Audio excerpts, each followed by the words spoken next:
Hi everyone, and today I'm going to try and do a video outside. And I want to answer the question, how do you survive in an unsupportive environment? Because I get this question quite often. And it was something I've asked myself as well, like, how do you handle things if you've had an awakening of any kind really, and you want to be around other spiritually based or people you feel are more awake? And how do you do that when, let's say, you're in school, you're in high school, you're in college, you're in a corporate environment?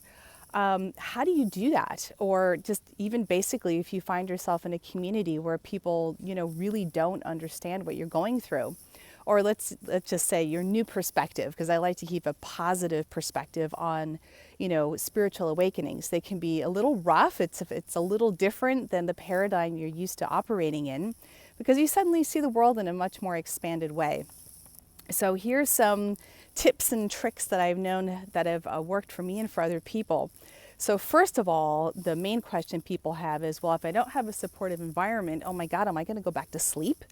Am I going to forget about this incredible spiritual experience or perspective? And the answer is a resounding no, because even if you do forget yourself for a couple years, your soul is going to nag you and nag you and nag you, and you're always going to find your way back. So that's one thing. Rest assured, you will not forget yourself, and you will always find your way back if you want to. So that's number one. And so for other things, practically speaking, what can you do?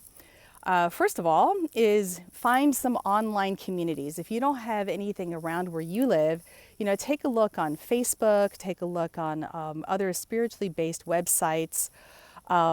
Look for things that are not necessarily spiritually based, but geared towards creating positive social change. So let's say your field is engineering. You might find people in your field that are really interested in doing things to help enhance your brain waves. That's one thing. So there are all different types of groups out there. And if you align yourself with any group, let's say there are meetups where you live, there might be church groups. Even church groups are wonderful, to help connect with other like-minded people. So first of all, find some type of group that works for you, even if it's an online community. Other things are, watch inspirational videos, YouTube videos, spirit science. We've got GIAM TV.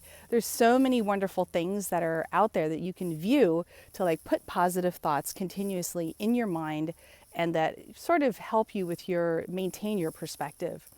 The other thing is, have one person that you really like to confide in, that you like to talk to, that understands you.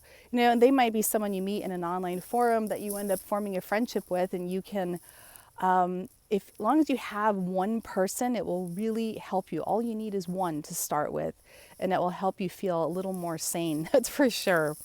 And finally, something else to keep positive, something I love doing, is before I go to bed, I like to read things that inspire me and give my brain something positive to chew on right before I go to sleep. So some of my favorite books they're all Deepak Chopra books at this point. There are 7 Spiritual Laws of Success, the Super Brain, and Super Genes. I'm actually reading Super Genes right now. So things in that genre, of course it doesn't have to be Deepak Chopra. It can be anything you find positive. When you go to sleep, right before that time, right at that time, your brain is very malleable. So if you read something that you can actually ponder a thought, take one sentence or one paragraph and think about that before you go to sleep at night, and you'll find it really helps you with your perspective throughout the day or the next day. So anyway, those are some things that I hope will help you. How do you deal with life when you're in an unsupportive environment, and how do you create that environment around you? So that's it for now. Till next one.